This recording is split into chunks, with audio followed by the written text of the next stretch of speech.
I was never supposed to be someone people remember. Dot, at least. That's what Jason used to say whenever I talked too loudly, or wore something he didn't approve of, or, God forbid, laughed in public. You're not that special, Lena. Don't flatter yourself. For a long time, I believed him. I was 22 when we met. He was 28, already working as a financial analyst in the city, confident in that dangerous way that makes insecure girls like I was believe it's love. He said I had potential, not as a compliment, more like an investment he could manage. Dot, the first time he corrected my lipstick color, I thought it was sweet. The first time he told me my best friend was a bad influence, I thought he cared. Dot, the first time he raised his voice, I blamed myself. Dot, it took me 5 years to understand that. I disappeared inside my own life. I wasn't allowed to wear red anymore. Jason said it was trashy. I wasn't allowed to go to my parents' house without him because they never liked him. I wasn't allowed to apply for the marketing job I wanted because people like you don't thrive in high pressure roles. People like me. I used to look at myself in the mirror and wonder who she was. This quiet, agreeable woman with perfect hair and empty eyes. She smiled in photos, laughed at parties, made Jason look good. Dot, inside, she was crumbling. The miscarriage was the beginning of the end. I was 13 weeks along. We hadn't told anyone yet, not even my sister. Jason wanted to wait until it was safe. But when the cramps started, I knew. There was blood, and then more blood. And by the time we got to the hospital, the doctor's face had already told me everything I needed to know. Jason didn't say a word in the car, just clenched the steering wheel like it was my fault. And in the hospital room, while I sobbed quietly into a scratchy pillow, he looked out the window and said, I guess it just wasn't meant to be. 2 weeks later, he went on a work trip and didn't come home for 4 days. That was the moment something shifted. I didn't leave then. I wish I could say I packed my bags in a storm of righteous fury, but I didn't. I stayed. I washed the sheets. I cooked dinner. I went back to my freelance copywriting work and told myself that stability mattered more than happiness. Dot, until the day I found the hidden phone. Dot, it was tucked in a zipped pocket of his gym bag beneath protein bars and cologne. A second phone, one I'd never seen before, and on it texts. Dozens, hundreds. Dot, to her. Her name was Camille. She called him baby and sent photos. I couldn't unsee, but what gutted me wasn't the cheating. Dot, it was the way he talked about me. She's so pathetic. She thinks I love her. I might finally be free of her soon. Don't worry. She'll never leave me. She has no one. I remember sitting on the edge of the bed, phone in my hand, and thinking he's right. I have no one. Dot, and then, almost immediately, no, I have me. That night, I didn't confront him. I made a plan. Over the next 4 months, I did what Jason never expected. I disappeared, but on my own terms. I reconnected with my sister, met her for quiet lunches while Jason thought I was working. I started therapy under a fake name. I opened a new bank account. I slowly funneled money from my freelance work into it, dollar by dollar. Dot, and then I found the name of a lawyer who specialized in helping women like me, women who'd been erased. Without bruises, isolated without proof. Her name was Farah.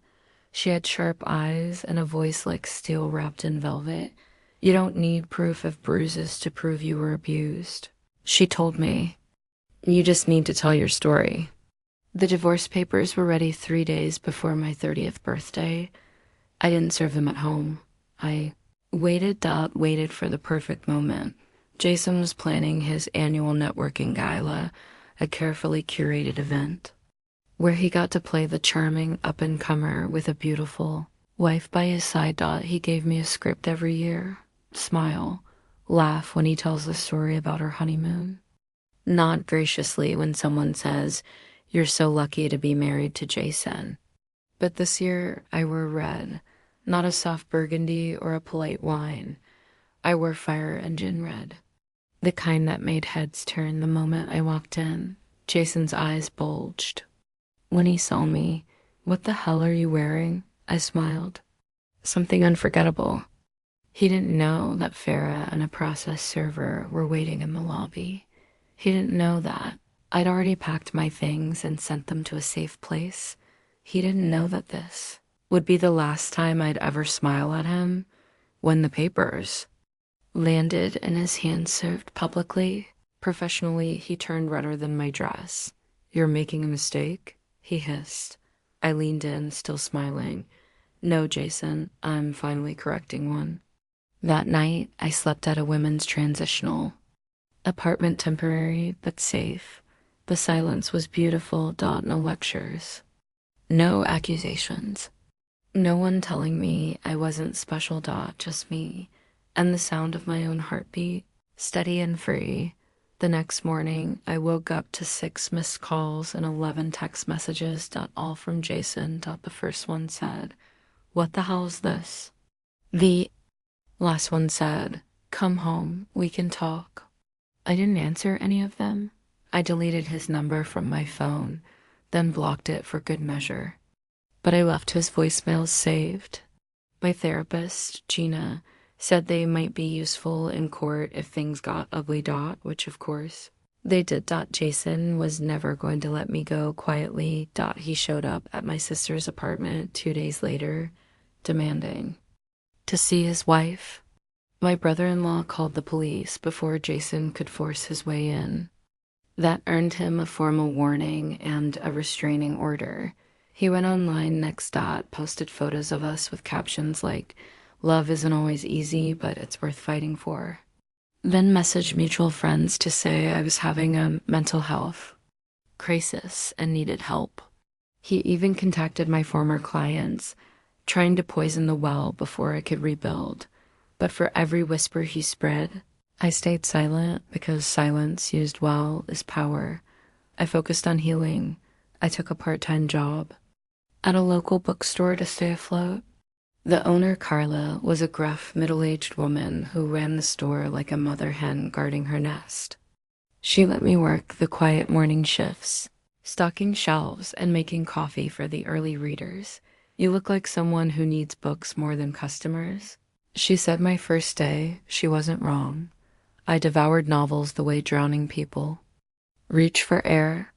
Stories of women finding themselves, burning down the lives they'd been trapped in, building something better from the ashes. It was the only time I could breathe without remembering how small I'd once made myself to fit into someone else's life. I found little rituals that anchored me. Tea at 10 a.m., always Earl Grey with milk. A daily walk through the neighborhood park, even when it rained. Sunday night dinners with my sister's family, where my nephew taught me how to build Lego castles and my niece braided my hair with sticky fingers. These weren't dramatic moments, but they stitched me back together. Jason filed a counterclaim 3 weeks into the divorce, alleging abandonment and emotional instability. He wanted spousal support, of all things. Claimed he'd sacrificed his career for our marriage. Claimed I'd used him. Farah didn't flinch. She handed me a folder full of my freelance invoices, bank statements, and client testimonials. "We'll let the evidence speak," she said, tapping the folder with her perfectly manicured nail. Jason's lawyer, apparently unaware that we had proof of his affair with Camille, tried to play hardball during negotiations. Until we submitted screenshots of Jason's second phone and a timeline of the work trip he never took. Backed down within a week. When the divorce was finalized, I didn't throw a party or take a dramatic vacation. I just went home my new apartment, small and sunlit, and made myself dinner. I lit a candle. I played Ella Fitzgerald. I danced alone in my kitchen with bare feet and no one watching. It was the freest I'd felt in years. 1 month later, the bookstore hosted a local poetry night. Carla insisted I stay for it. "I know you're shy," she said, "but you've got a spine under all that quiet. Time to use it." I wasn't planning to speak, but when a young girl read a poem about Watching her mother shrink herself for a man, something inside me cracked open. I stood up. My hands were shaking. I didn't write a poem. I told a story. My story. Without names. Without rage. Just truth, stripped bare and honest. I told them about losing myself and how I found her again. How sometimes the bravest thing you'll ever do is walk away, not because you're angry, but because you've stopped being afraid. The applause wasn't loud, but it was real. A man approached me afterward. Kind eyes, gentle smile, ink smudges on his fingers. That was brave, he said. I'm Eli. He handed me a card with a quote on the back. The day she stopped pretending was the day she remembered her name. I carried that card in my wallet for weeks. We ran into each other again the following Thursday. I was shelving a stack of travel guides, and he was looking for a book on Japanese woodcut prints. He was an artist, he said. Taught part-time at a local college. Made coffee at night to pay the bills. We talked about books and art and heartbreak and healing. And then we talked about everything else. Eli didn't fix me. He didn't try. He just listened. He never made me feel small. Never corrected my lipstick. Never asked me to be anything but exactly what I was. The first time I laughed in public with him, I flinched out of habit, waiting for the scolding that never came. Eli just smiled wider and said, "That's a good sound. Don't lose it again." The first time I let Eli touch me, I cried. Not because I was afraid of him, he was nothing like Jason, but because my body didn't know how to be held without bracing for pain. Eli didn't ask why. He just wrapped his arms around me, kissed the top of my head, and whispered, "We don't have to rush. I'm not going anywhere." I believed him because he never made promises he didn't keep. He showed up when he said he would. He remembered the name of my favorite tea. He noticed when I flinched at sudden noises and never made me feel ashamed of it. That kind of love felt like sunlight after a long winter. Warm, cautious, slow to melt the frost. But it melted. And then spring came. Real spring. Green things growing, windows open again. The bookstore filled with students, travelers, mothers pushing strollers. And one afternoon, during a slow shift, Carla handed me an envelope. No return address, but I recognized the handwriting. Jason. Inside was a single sheet of paper. I heard you're seeing someone. I just hope he knows who you really are. No name, no signature. Just poison. I stared at it for a long time before tearing it in half.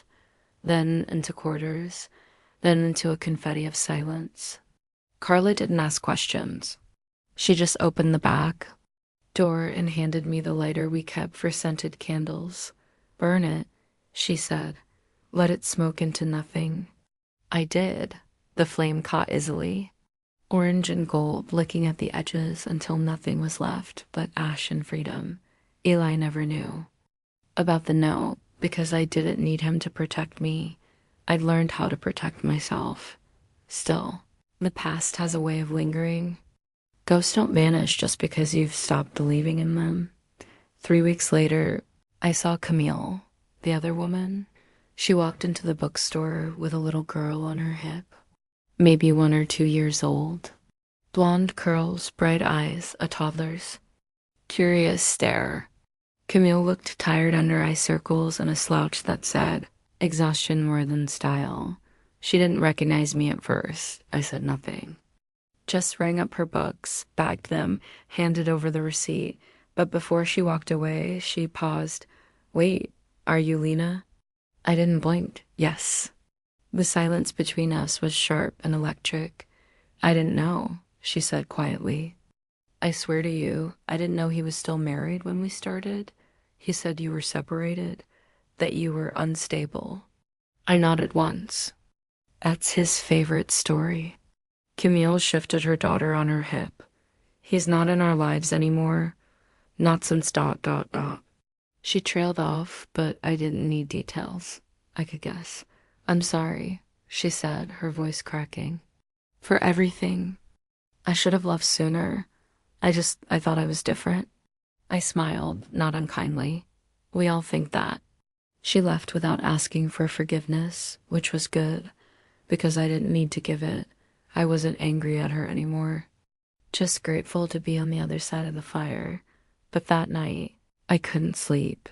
I kept seeing that little girl's face, kept wondering what Jason's legacy would become, and if that child would someday need to learn what her mother and I had learned the hard way that a man who tears down women doesn't stop until someone makes him irrelevant. I didn't want revenge, but I wanted the truth to live somewhere other than in my chest. So I started writing at first. It was just a journal, long, furious pages of memory. The way Jason's voice changed when he wanted to scare me. The smell of his cologne lingering in rooms I no longer entered. The moment I knew I was done. Then it became more. A story. My story. I wrote during lunch. Breaks, late nights, Sunday mornings with coffee, and Ella Fitzgerald on low volume. I wrote not for revenge, not for Jason, but for every woman who still thought love meant shrinking. Eli read the first draft. His hands trembled when he put the pages down. You need to share this. I shook my head. Who would care? Every woman who's been told she's not enough. Every woman who stayed too long. Every woman who finally said no more. With Eli's help, I self-published under a pen name. I wasn't ready to be visible, not yet, but I wanted my words to have wings, and they did. The emails started slow. Then came the messages. This could be my story. I thought I was crazy until I read this. Thank you for writing what I couldn't say out loud. Some were from strangers, some from women I'd once known.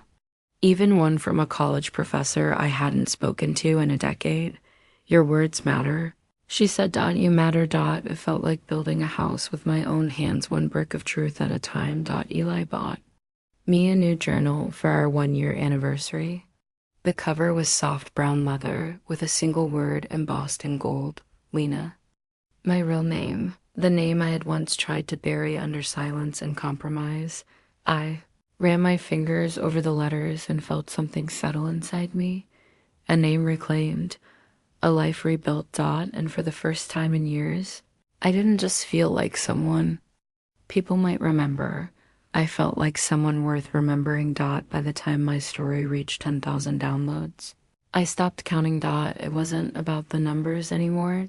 It was about the women who messaged me in the middle of the night to say, you helped me leave.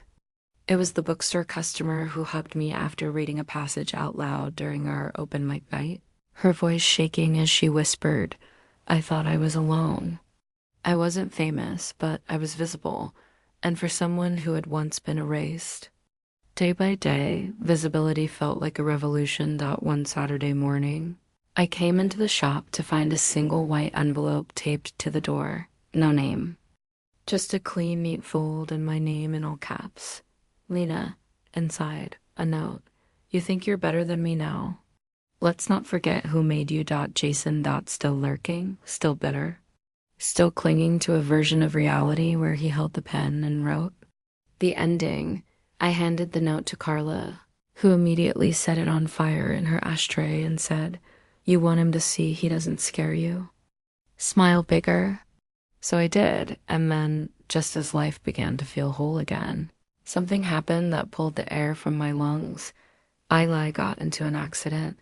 Nothing dramatic, just a car backing out too quickly on a rainy street. His bike caught in the curve of the bumper, but it left him with a fractured wrist, bruised ribs, and a deep gash across his eyebrow that bled like something out of a horror film. I rode in the ambulance with him, clutching his paint-stained jacket to my chest like it could hold me together.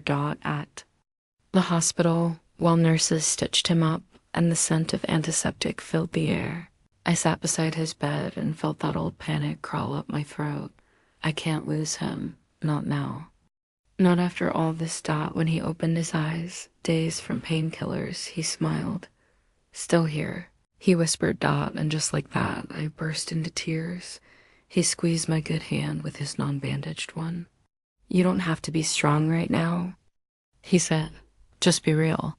So I cried until I couldn't anymore. Then I told him something I hadn't said out loud, yet not even to myself. I want a family, I whispered. With you. I didn't think I'd ever say that again. He blinked slowly. Lena, that's all I want. Not long after, we found a small house on the edge of town. It had peeling paint, a cricked mailbox, and a garden overrun with wildflowers. But the windows lit in morning light, and there was a porch swing just big enough for 2 Dot. We moved in on a Thursday. The next morning, while unpacking books, I found my old wedding album. Not from Eli, from Jason. It had followed me. Buried in the bottom of a moving box.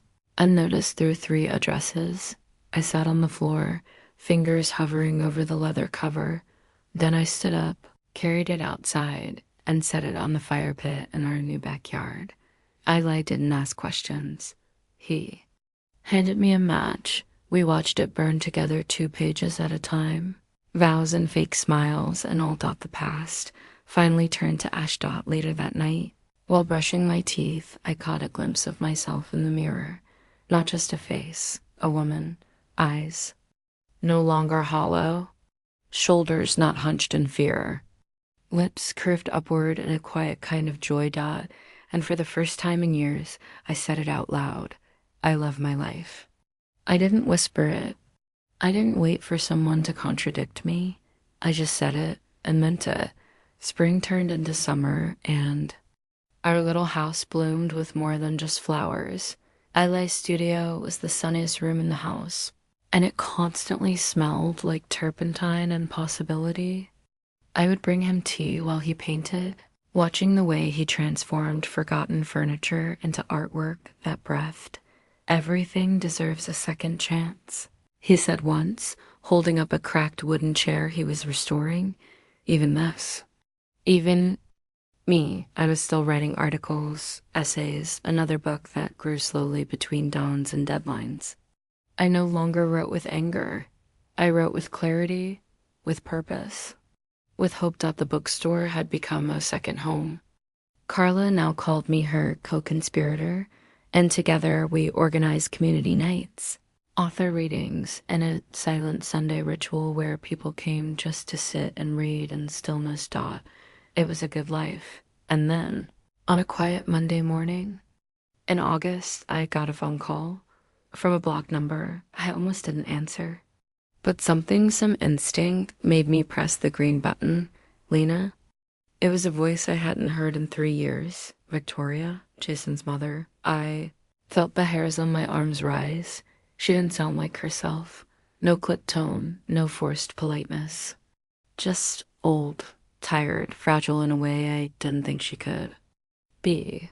I'm calling because Jason's in rehab, she said, voice trembling. And he asked for you? I sat down. He's not dying, she added quickly, but he's finally unraveling. He lost his job. Camille filed for full custody. He's drinking again.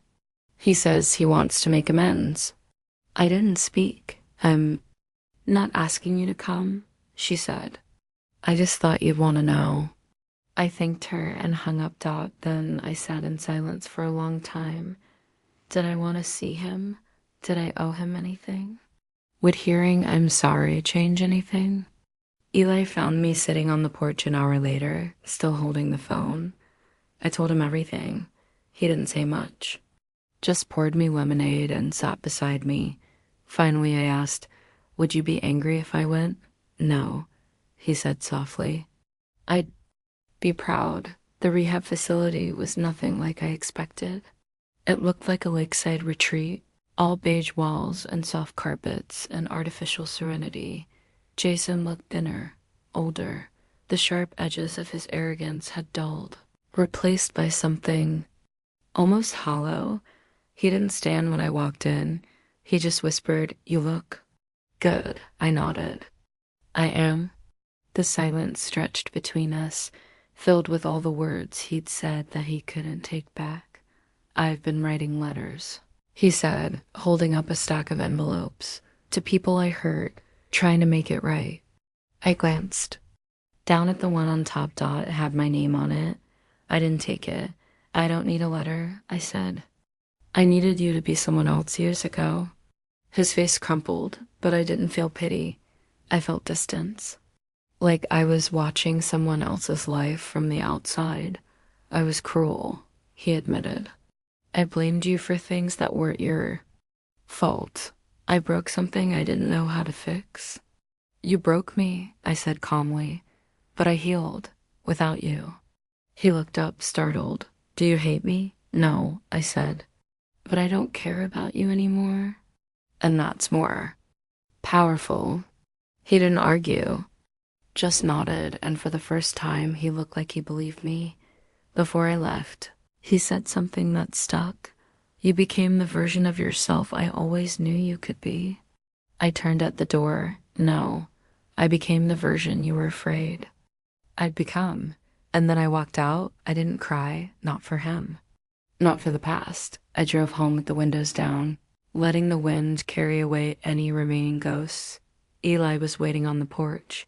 How was it? He asked. I walked into his arms and rested my head against his chest. It's over, I whispered. And it was, not just the meeting, the story, the version of me that once needed. His approval was gone, buried, and I hadn't brought flowers to the grave. The fall that year was soft and golden. Leaves fell in slow spirals outside our bedroom window. I hung wind chimes on the porch that sang low, silvery notes whenever the breeze came through. Ailey called them the soundtrack of our peace. We carved pumpkins, drank apple cider, and made plans without fear. It was the kind of domestic happiness I used to think only existed in books or movies. The kind that made you feel steady, not small. Safe, not silent. One morning in October, I found Eli in the kitchen with something behind his back. His eyes were bright with mischief. You've been carrying everyone else's stories for so long, he said. I think it's time you told yours with your name on the cover.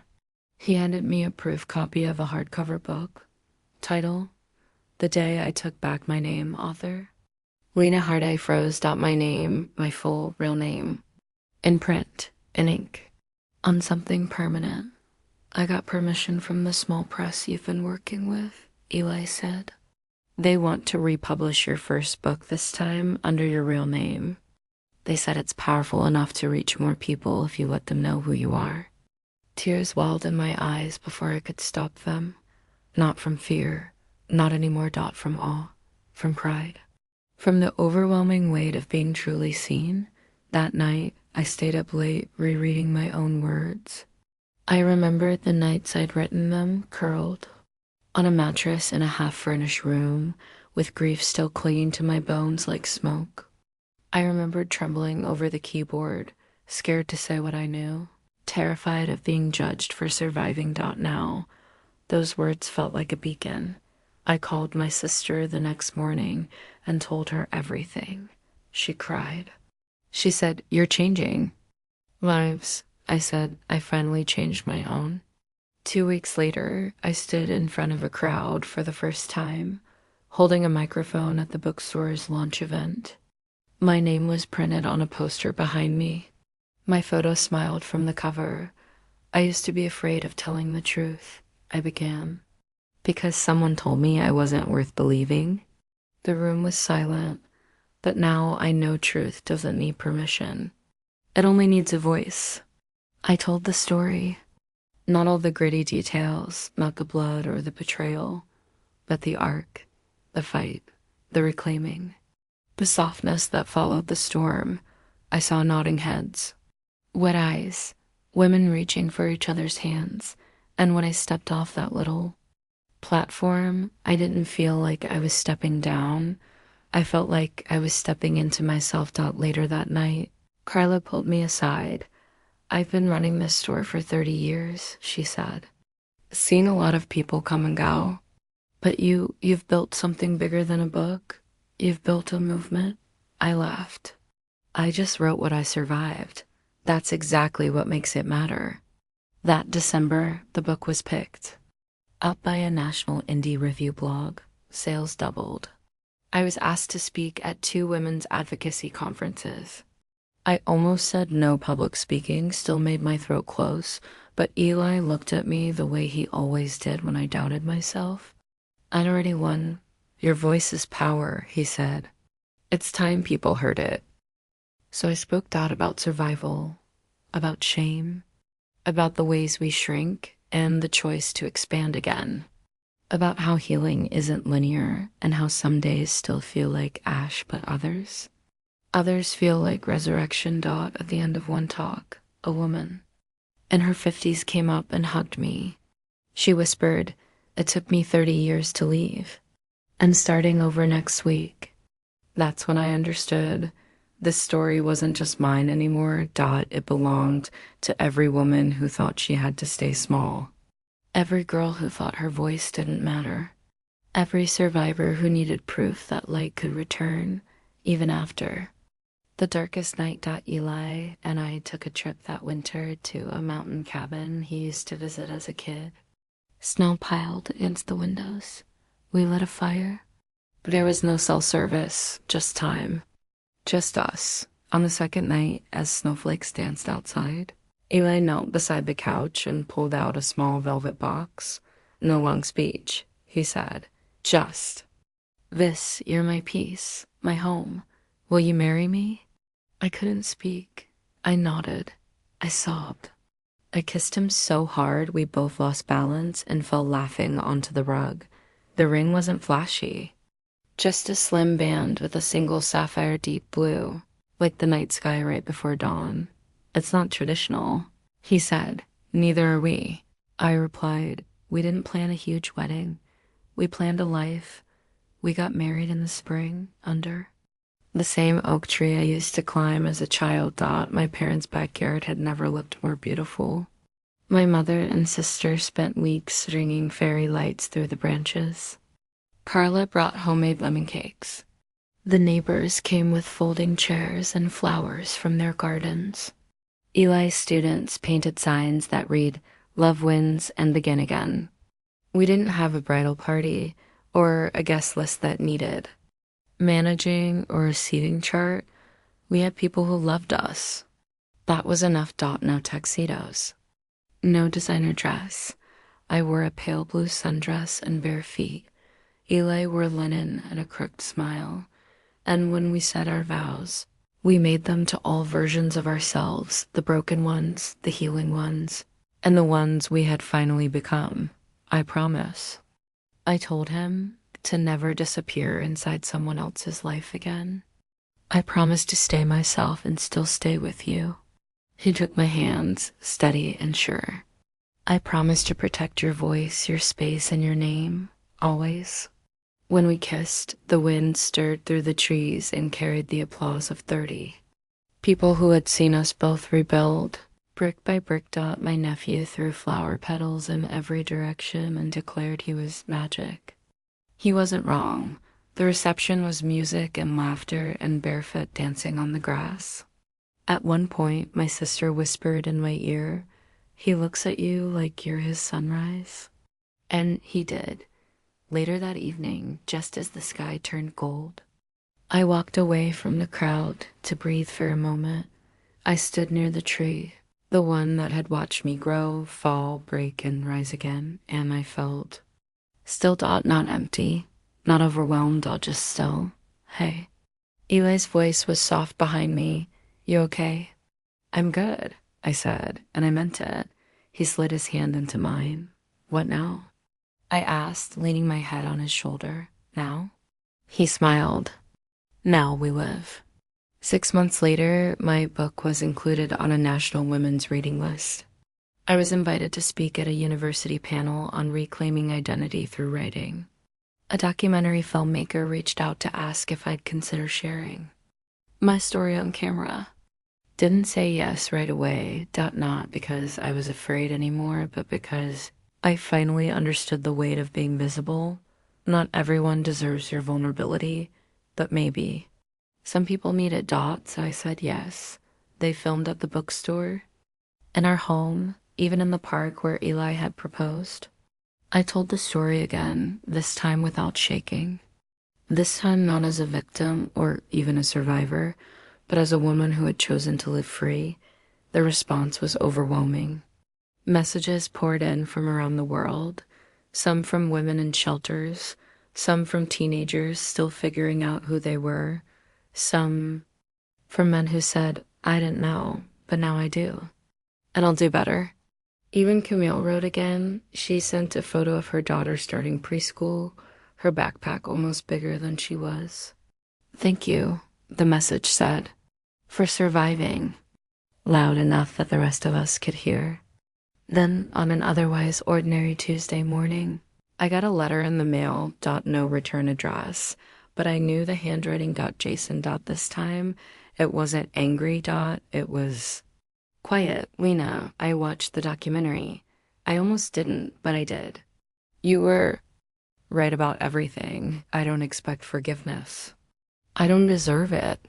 But I wanted to say I finally see the truth. I finally believe you. I hope your life is everything I never let it be. Jason. I folded the letter neatly, then placed it in the back of my desk drawer, not because I needed it, but because it didn't hurt. Anymore. It didn't define me. It didn't shake me. It was just a period at the end of a sentence, a quiet acknowledgement from a ghost who no longer haunted my story. A year later, I was invited to deliver the keynote at a conference for survivors of emotional abuse. I stood backstage in a soft navy dress, hands resting gently on the bump beneath my ribs. Yes, that bump. Eli and I were expecting a baby boy. We cried when we saw the heartbeat on the monitor. Not from fear like before, from wonder, from gratitude. From the astonishing realization that something so soft could grow inside something once broken. I placed my hands on my belly now, grounding myself. You've got this, Eli whispered. Before I walked on stage, and I did, the room was full of women, some fierce, some fragile, all fighting for themselves.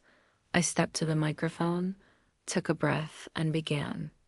When I was in my 20s, someone told me I wasn't special. I said that I was too emotional, too needy, too loud. Heads nodded. I wasn't alone. I believed him for years. I let myself become small because I thought it made me safe. But shrinking yourself doesn't keep you safe, it just keeps you silent. A pause. I'm here today not because I left him, but because I came back to myself. I told them the truth, raw and real and without shame. I spoke of the violence that wasn't visible, the bruises left by words instead of fists, the power of a door closing, the strength it takes to walk through it. And when I finished, I looked out at a sea of faces and saw what I once needed so badly. Hope. Afterward, people lined up to speak with me. Some just said, thank you. Others shared fragments of their own stories, pieces they hadn't spoken aloud until now. One woman, maybe 60, pressed a tiny blue origami bird into my hand and whispered, you gave me the courage to start. Over. That night, Eli held me while I cried. Not because I was hurting, because I was whole. The day our son was born, the sky was pale lavender and the air smelled like rain. His name is Asher, which means happy or blessed. He arrived with a scream that made the nurses laugh and a grip that wrapped around Eli's finger like he already knew who he belonged to. When they placed him on my chest, I looked down at the tiny human we'd made and whispered, you will never be taught to fear love. Eli kissed my forehead and said, you're going to teach him everything you fought to learn.